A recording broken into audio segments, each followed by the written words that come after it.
NEET exam को लेकर विवाद थमने का नाम नहीं ले रहा है। इस बीच मामले को लेकर सुप्रीम कोर्ट में आज महत्वपूर्ण सुनवाई हुई, जिसमें ग्रेस मार्क्स पाने वाले 1563 छात्रों के अतिरिक्त अंकों को रद्द कर दिया गया है और इन छात्रों के एग्जाम दोबारा से होंगे। आपको बता दें कि इसका असर सिर्फ 1563 बच्चों पर ही नहीं बल्कि 13 लाख से ज्यादा बच्चों पर पड़ेगा, क्योंकि अब नीट रैंक 2024 बदल जाएगी। और क्या अब यह विवाद थमेगा, यह भी एक बड़ा सवाल है। देखिए हमारी खास रिपोर्ट। क्या थमेगा नीट एग्जाम विवाद? ग्रेस मार्क्स पर एनटीए का यू टर्न, एक्स्ट्रा मार्क्स रद्द, फिर होगी परीक्षा। हल्ला बोल के नारे, अधिकार मांगने के पोस्टर और सड़कों पर घमासान। जिन छात्रों को परीक्षा पास कर डॉक्टर बनने की राह में आगे बढ़ना था, वो सड़कों पर संघर्ष कर रहे हैं। दूसरी तरफ मामले में जमकर सियासत। और जो बच्चों के हित में है ऐसे निर्णय चले, लेकिन ये पूरा जो फेलियर है ये केंद्र सरकार की जिम्मेदारी है कि आज बच्चे रो रहे। तो वहीं विवाद पर शिक्षा मंत्री का भी जवाब सामने आया है। विद्यार्थियों को मुख्यतः और अभिभावकों को आश्वस्त करना चाहूंगा, भारत सरकार और उसके इंस्ट्रूमेंट एनटीए कमिटेड है। 9 दिनों की लगातार लड़ाई के बाद आखिरकार नेशनल टेस्टिंग एजेंसी यानी एनटीए ने अपनी गलती मान ली है। पहले नीट में ग्रेस मार्क्स को बार बार सही ठहराने वाली एनटीए ने सुप्रीम कोर्ट में कबूला है कि ग्रेस मार्क्स इन नीट का फैसला गलत था और इसी के साथ उन बच्चों का नीट रिजल्ट कैंसिल कर दिया गया जिन्हें ग्रेस मार्क्स मिले थे।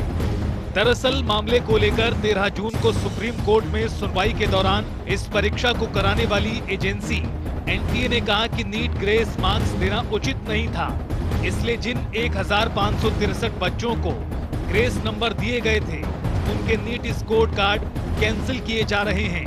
हालांकि इन 1563 परीक्षार्थियों को विकल्प रहेगा कि वो दोबारा एग्जाम दे सकते हैं। इसके लिए 23 जून को फिर से नीट की परीक्षा होगी। 30 जून से पहले रिजल्ट आएगा।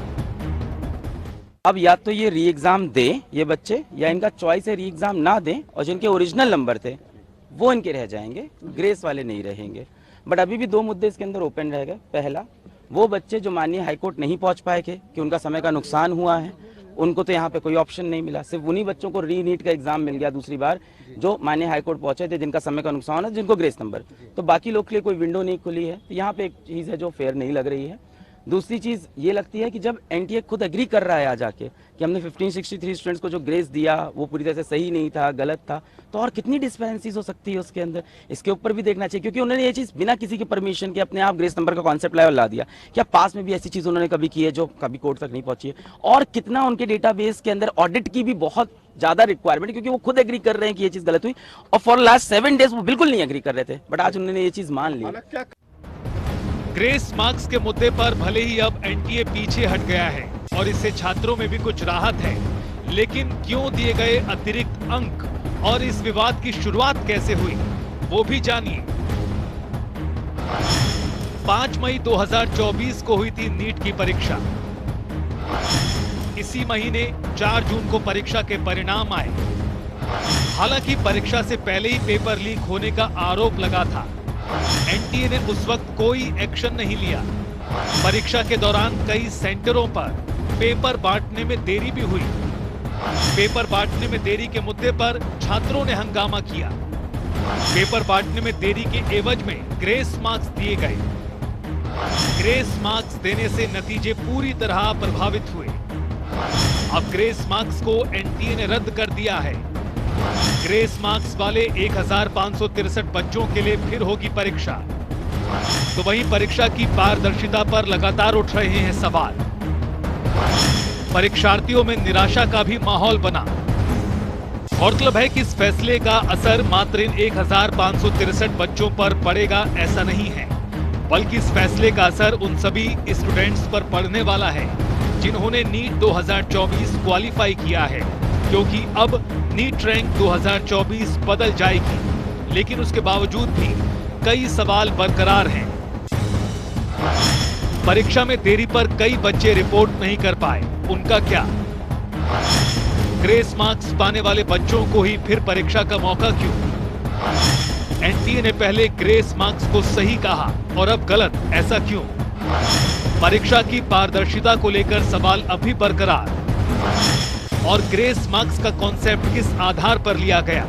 रैंकिंग पे पड़ेगा, रैंकिंग बिल्कुल री एग्जाम के बाद ही रैंकिंग डिसाइड होगी, क्योंकि काउंसलिंग ये कह रहे हैं कि 6 जुलाई से करेंगे। तो ये कह रहे हैं कि जब 23 जून वाला पेपर हो जाएगा, जल्द से जल्द उसके रिजल्ट निकाल देंगे और उसके बाद फिर से सबकी रैंक शफल होगी, बनेगा। पर हमारा मुद्दा अभी भी ये है कि बहुत से बच्चे अपने समय का नुकसान रिपोर्ट नहीं कर पाए। इसके साथ साथ जो पेपर लीक का केस था, उसमें माननीय सुप्रीम कोर्ट ने ये कहा कि वो केस बिल्कुल खुला हुआ है, उसकी अगली सुनवाई होगी।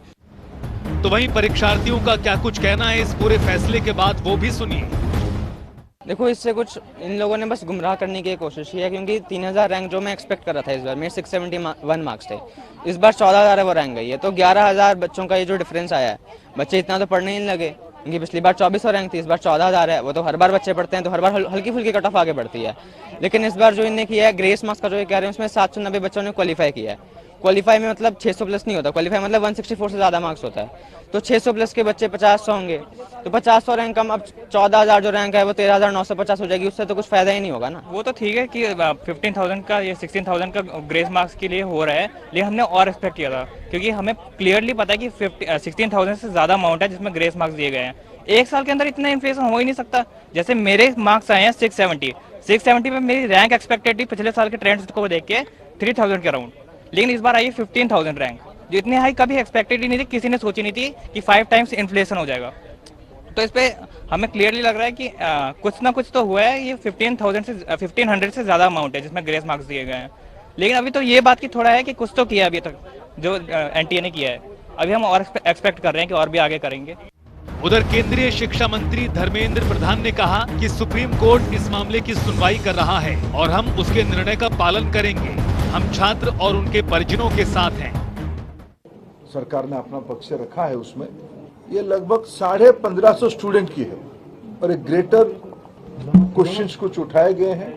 सरकार उसकी सामना करने के लिए, उसको संतुष्टि के साथ बच्चों को उत्तर देने के लिए बहुत प्रामाणिकता के साथ खड़ा है।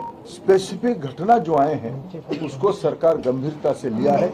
एकेडमिशियंस की कमेटी बनी है, उन्होंने कुछ रिकमेंडेशन किया है। तो वहीं विपक्ष भी इस मुद्दे पर हमलावर है और गलत तरीके से परीक्षा कराने को लेकर एजेंसी के साथ साथ सरकार से सवाल भी पूछ रहा है। जिन्होंने 23 लाख बच्चों ने अपना एग्जाम दिया था, महीनों तक पढ़ाई के लिए तैयारी करते हैं, एग्जाम के लिए तैयारी करते हैं, सालों तक तैयारी करते हैं, अपने करियर चॉइसेस का जो है निर्भर है उनके एग्जाम को लेकर, उसके साथ छेड़छाड़ होना, जहां पे ये तक लगाया जा रहा है, अटकलें लगाई जा रही हैं। बिहार यूनिट ने कहा है कि वो पेपर जो था एक दिन पहले लीक हो गया था और उसमें कौन संलिप्त है। ये वो इकोसिस्टम बन गया है जहां पे कोचिंग सेंटर्स, जो कॉम्प्रोमाइज्ड स्टाफ है, एडमिनिस्ट्रेशन स्टाफ है, जो कॉलेजेस हैं, ये सब मिलकर पेपर लीक कर रहे हैं, उस पर 30 से 40 लाख रुपए कमाते हैं। तो वो लोग जो 23 लाख बच्चे जो मेहनत कर रहे हैं, कुछ लोगों को अनफेयर एडवांटेज मिलता है। सुनवाई के दौरान कुछ बातें क्लियर हो गई हैं। सबसे पहले कि ग्रेस मार्क्स हटेंगे, जिन्हें अतिरिक्त नंबर मिले उन्हें दोबारा परीक्षा का मौका मिलेगा और जब पूरी तरह रिजल्ट सामने होगा तो पहले से तय तारीख यानी 6 जुलाई से एक साथ काउंसलिंग शुरू होगी। दूसरी तरफ जो आरोप परीक्षा लीक होने के लगे हैं या अन्य आरोप हैं, उसको लेकर सुनवाई आगे जारी रहेगी। ब्यूरो रिपोर्ट, जनता टीवी।